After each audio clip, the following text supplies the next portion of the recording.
Hello students, कैसे हैं आप लोग? Greetings of the day. Well, यहाँ पे मुझे स्टूडेंट से ज़्यादा आपको कहना चाहिए hello teenagers, how are you, कैसे हैं आप लोग? क्योंकि टीनेजर्स पर, स्कूल स्टूडेंट्स पर क्या बीत रही है इस लॉकडाउन में, शायद इस पर कोई ज़्यादा बात नहीं हो रही। और बात इसलिए नहीं हो रही क्योंकि पूरी दुनिया के पास, कंट्रीज़ के पास, इंडिया के पास और इतनी सारी चीज़ें हैं और इतनी सारी प्रॉब्लम्स हैं कि शायद इस पर इतना काम नहीं हो रहा और इतने रिसोर्सेज पे भी काम नहीं हो रहा। तो बड़ी ज़रूरत है इस समय कि हम टीचर्स ना सिर्फ पढ़ाने का काम कर रहे हैं, इस समय हम लोग एक साइकोलॉजिकल एस्पेक्ट भी समझें।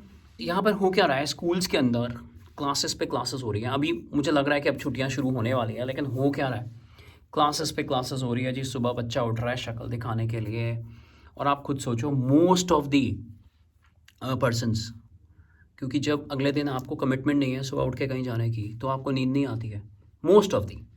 तो आप जब लेट सोते हो तो लेट उठते हो।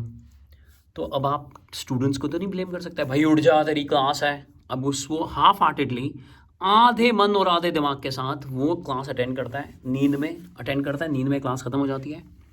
इस समय मैं जो सामने टीचर पढ़ा रहा है उसके एफर्ट्स के लिए जजमेंटल नहीं हूँ, वो तो अपनी पूरा काम कर रहा है, घर पे उसके भी कमिटमेंट्स होंगी, लेकिन वो छोड़कर क्लासेस में आके पढ़ा रहा है। और दूसरी बड़ी बात फिर शुरू हो जाती है जी, जो कोचिंग क्लासेस जहाँ वो जाता था अब वो पॉसिबल नहीं है, तो अब उनकी क्लासेस भी ऑनलाइन हो रही हैं जी, वहाँ पे भी पढ़ रहा है, आंखें थका रहा है, आदत है नहीं ऑनलाइन पढ़ने की, छोटी सी स्क्रीन पे देख रहा है, कोई साइंटिफिक तरीके नहीं है, हो सकता है HDMI केबल लानी हो, वो अवेलेबल ही नहीं है मार्केट के अंदर, तो छोटी स्क्रीन में देखते देखते उसकी हालत ख़राब हो रही है।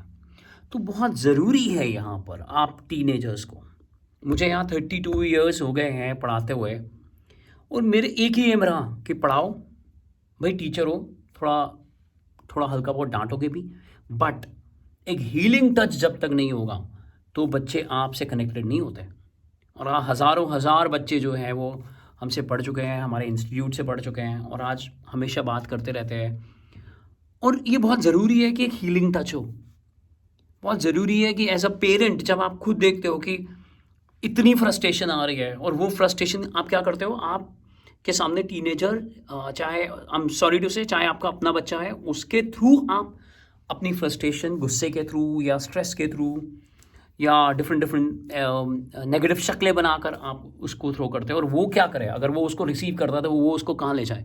सो इतने ज़्यादा मूड स्विंग्स आए जा रहे हैं बच्चों के कि वो मुझसे बात करता है कि सर बिल्कुल भाई पढ़ने का मन ही नहीं कर रहा, मैंने नहीं पढ़ना, लेकिन पढ़ना भी ज़रूरी है।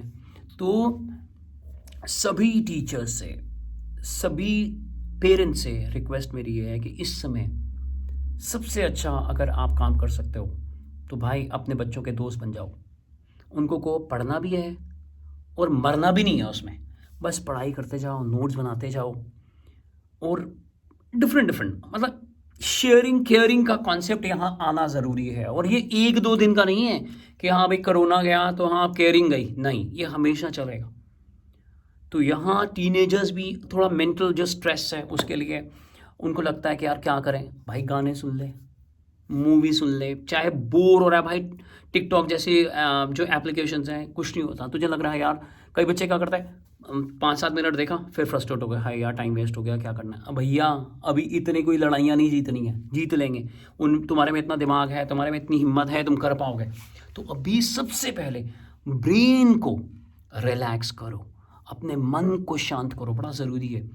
तो अगर चीखने का मन कर रहा है भाई, कमरा बंद करके चीख लो, कुछ ऐसा कर लो। रोने का मन कर रहा है भाई, जो दो से एक बार मतलब जाके, कोई जगह नहीं है भाई, बाथरूम में जाके रो पड़ो। कुछ ऐसा करो कि आप कूल रहो, दोस्तों से बात कर लो, चैट कर लो, काउंसलर्स होते हैं, काउंसलर्स से बात कर लो, हमसे बात करते रहते हैं, आप हमारे तक पहुंच सकते हो, कमेंट बॉक्स पे आप कमेंट कर दो, हम आपको कुछ ना कुछ ऐसी बात बताने की कोशिश करेंगे। बहुत ज़रूरी था कि मैं यहाँ मैथ्स पढ़ाता हूँ, लेकिन मेरे को पता था कि ऐसी कुछ प्रॉब्लम हमेशा बच्चों के साथ चलती रहती है, तो मैंने सर्टिफिकेशन भी करा हुआ है कि भाई फैमिली एजुकेशन के अंदर कैसी चीज़ों को व्यवस्थित करा जाता है, इसका साइंटिफिक तरीका। तो मेरा कहने का मतलब यह है कि इस समय मेंटल और इमोशनल आप स्ट्रेस मत आने दो, बहुत खुश रहो, दूसरों की हेल्प करते रहो, पढ़ते रहो धीरे धीरे धीरे, और कुछ इस तरह की पढ़ाई करो कि दोबारा ना करनी पड़े। कुछ बच्चों को लग रहा है कि यार अभी पढ़ लिया, चल बिल्कुल ही छोड़ दिया उन्होंने कि यार बाद में देख लेंगे, नहीं, ऐसी पढ़ाई करो धीरे धीरे लेकिन स्ट्रांग, ऐसे पढ़ते जाओ, मस्ती में चलते रहो, सब अच्छा होने वाला है। Thank you very much, keep doing good, पढ़ते रहिए, मस्ती में रहिए और आगे बढ़ते रहिए। बाय।